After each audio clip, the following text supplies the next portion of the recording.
Ian Gary, Jagdella Madalena, and Shafkat Rakhmanova all in the same position.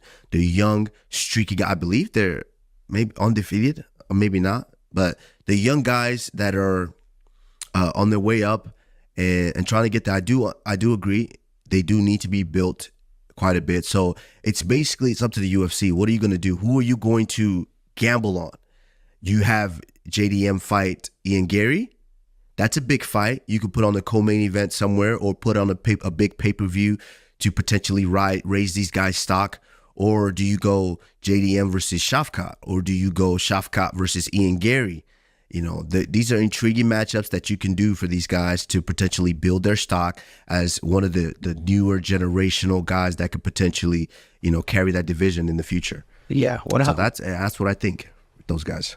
Менің ойымша бұл жауынгерлердің барлығы қазіргі кезде бірдей деңгейде деп